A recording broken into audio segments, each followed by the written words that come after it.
बिस्मिल्लाहिर्रहमानिर्रहीम। अस्सलाम वालेकुम। इहदिना सिरातल मुस्तकीम। ये एक उस्ताद की कहानी है। वो उस्ताद भी समझदार था। एक दिन उस उस्ताद ने जो उस क्लास में 50 बचे थे, 50 के करीब बचे थे, उनको कहा कि मुझे 2 सेकंड्स में तुम 1 से 50 तक गिनती लिख के दिखाओ। ये तो नामुमकिन था। 1-2 सेकंड्स में वो कैसे लिख सकते थे। दूसरे दिन भी उसी टीचर ने उन बच्चों को कहा कि मुझे 2 सेकंड में 1 से लेकर 50 तक या 50 तक गिनती लिख के दिखाओ।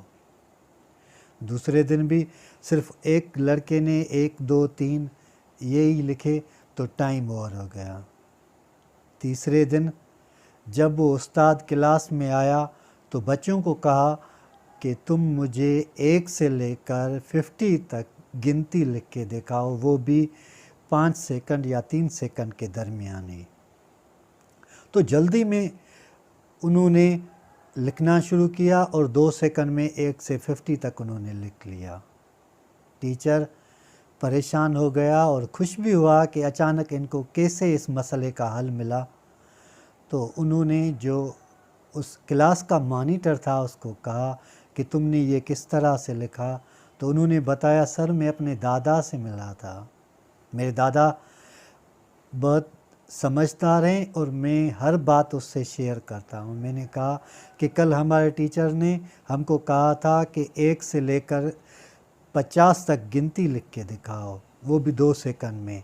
तो उन्होंने कहा कि ये तो आसान है, तुम जो भी तुम्हारा रजिस्टर में नंबर है 1, 2, 3 जिससे अटेंडेंस तुम्हारी रिकॉर्ड होती है, बस वही नंबर तुम लिखो, जो जिस स्टूडेंट का है वही नंबर लिखे।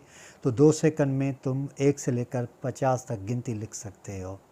तो मैंने सुबह से ही अपने दोस्तों से यही बात की और कहा कि जिस भी स्टूडेंट का जो भी इनरोलमेंट नंबर है बस वही लिखे, और हमने 1 से लेकर 50 तक गिनती कंप्लीट की। तो उस वक्त टीचर ने उनको कहा कि तालियां बजाई जाएं और सबको शाबाशी दी। कभी कभार हमें कॉमन सेंस यूज़ करना पड़ता है। कुछ मसाइल ज़िंदगी के ऐसे होते हैं जिनका हल हमारे पास मौजूद होता है लेकिन हम देख नहीं पाते। इसीलिए हमको चाहिए कि हमेशा समझदारी और अक्ल के साथ ज़िंदगी के मसाइल हल करें और आगे बढ़ते रहें, और हर उस शख्स से मिलें और हर उस शख्स से बात करें जिससे हमें महसूस हो कि हमारा मसला आसानी से हल हो सकता है। अल्लाह हम सबको सीधा रास्ता दिखाए और सीधे रास्ते पे चलने की तौफीक अता फरमाए।